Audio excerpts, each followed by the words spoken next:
And we all thank you. President Satkamp, you.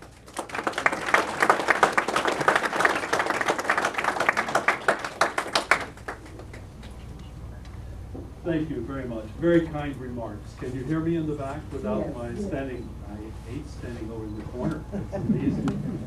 So I came to Stockton, where as president they don't permit me to have original thoughts or to do scholarly work.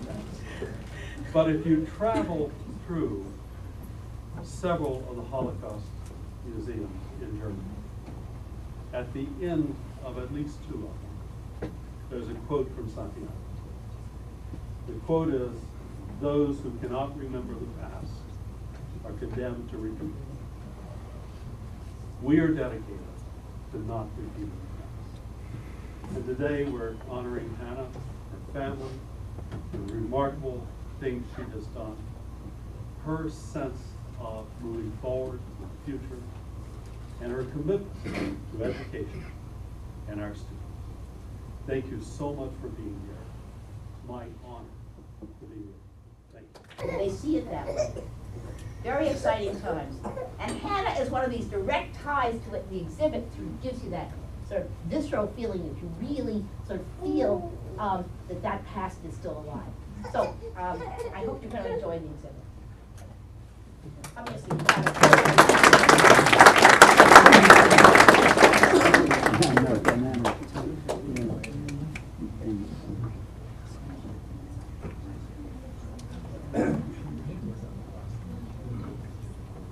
In this room today, you can see what happens when one survivor survived, because Hanna's extended family is here.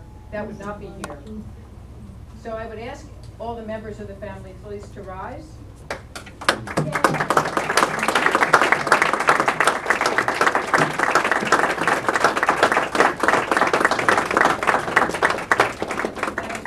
To have children and grandchildren and great-grandchildren, and a line that wouldn't be here today if Hanna was not here. Can we also ask the question, how many of you are here that have ties to Benjean? That you, if you would stand, if you have relatives that were born Benjean. I know Izzy does. And I know a member of the Ehrlich family would like to speak. Thank you. First of all, I would like to thank the college. I would like to thank the president, Dr. Satkamp. A special thank you to Gail Rosenthal, who appears to work 20 hours a day, 8 days a week. Marvelous. A special thank you to Dr. Marianne McLaughlin, working with my mother on her forthcoming book.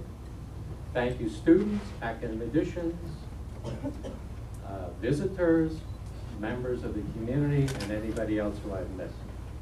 The Ehrlich relationship with this institution goes back to its inception.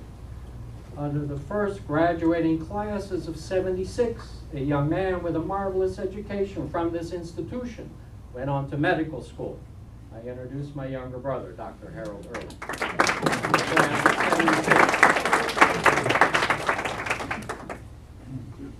When it came time to decide what to do with my mom and some of my dad's artifacts, since my father, Wolf Ehrlich, the late Wolf Ehrlich, look him up on YouTube and I'll tell you how he arrived at Auschwitz, and my mother, Hanka Granik Ehrlich, also on YouTube, and then when I say Hanka, stop, Mom would say. Call me Hanna, my American name. I've been here 61 years and I'm a proud citizen. Call me Hanna. So when we decided what to do with the artifacts, it became obvious. In the 1990, it became apparent the school had a Holocaust Studies division, and then after that, graduate degrees in Holocaust education. Scholars from around the world came here, and it was obvious. Where should these documents reside? Our town, Inserstatel, here, not in Washington. So when the historians and the students of the future come, they won't have to go far. What happened to that small remnant escaping the burning ovens of Europe? They came here. They sowed their seed in fertile soil and flourished just like this institution. You cannot get any better. And now, I'd like to call up my mother, I'm Isaac, the oldest.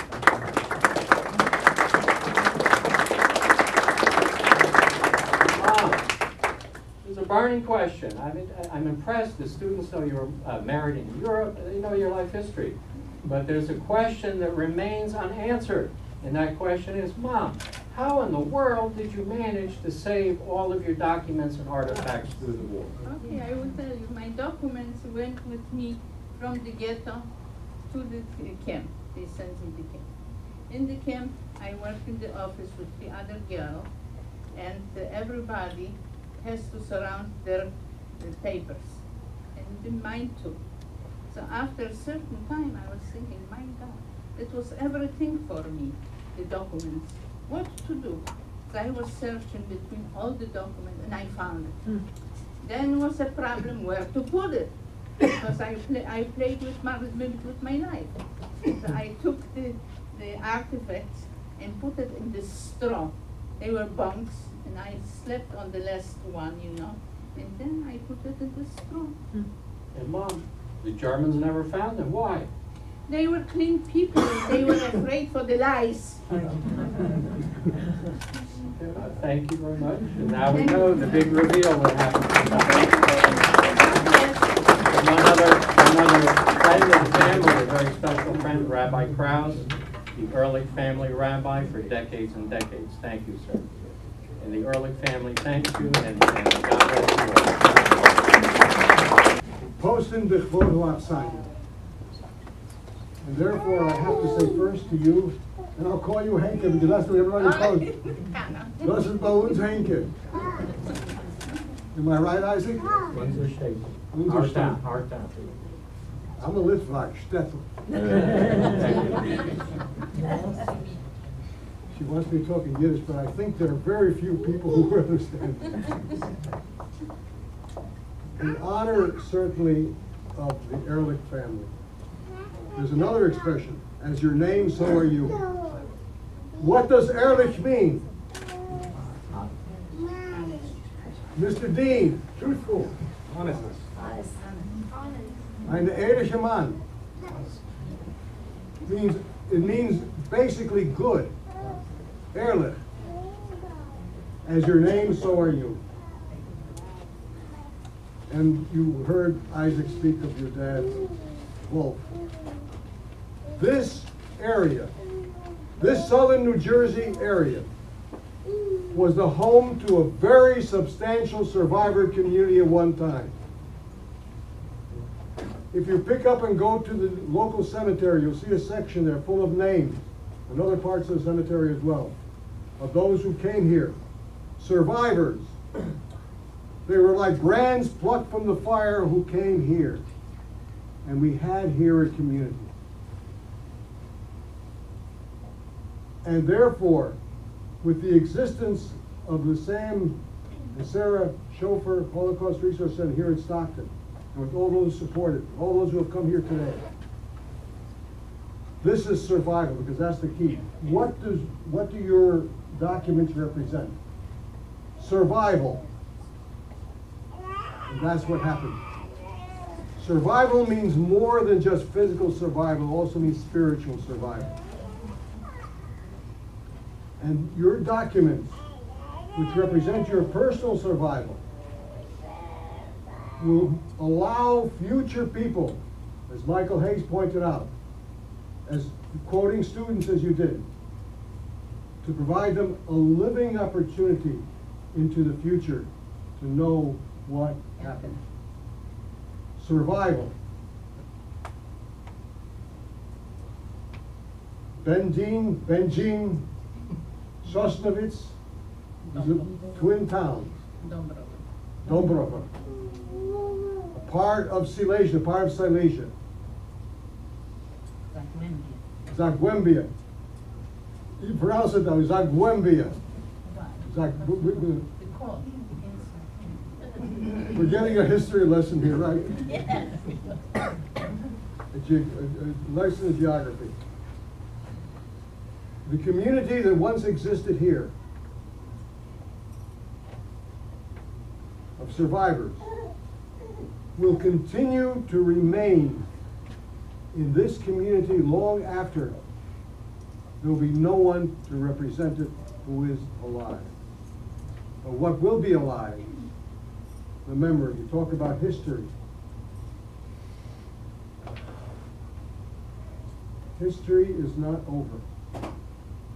Just as a child who gets a scratch as a small child will keep that scar into old age, so it is with the community, with the nation, with the neighborhood, with the people. Memory. Memory goes from generation to generation. If you want to know what Wolf looked like, look at Isaac. The resemblance is uncanny. He even talks like him. It's his son. Even though you may be far away in California, you're close. Because closeness is not a geographical concept, it's a concept of life. And just as time passes, but the remoteness of time, whether it's ancient experience, modern experience, experience of the future, will be brought closer through memory, through feeling, through love, through understanding. That's what the Holocaust Resource Center is about. That's what Hanna Ehrlich documents will be here long after we here all will be gone. And this is a marvelous gift to the community, to the survival of human value. From the bottom of my heart, I want to thank you. Hanna, you want to be called Hanna, I know. But everybody called you Henke. Did Henke show up at the meeting? That's what they want to know. And I'll tell you, thank each and every person here. Had this been done 40 years ago, we would have been able to hold a speech in Yiddish. But thank God we're here with people who might not have been here 40 years ago or 50 years ago, or might have been around certain during the days of the Second World War. But you represent the idea of survival.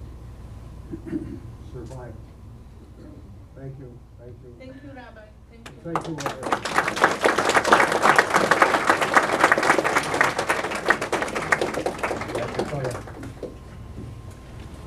I want to thank everybody for coming, and as the fitting end to our ceremony, we have our ribbon cutting, and I would ask all members of the Ehrlich family if they would go out with Dr. Michael Hayes, our historian, who's carrying a big scissors.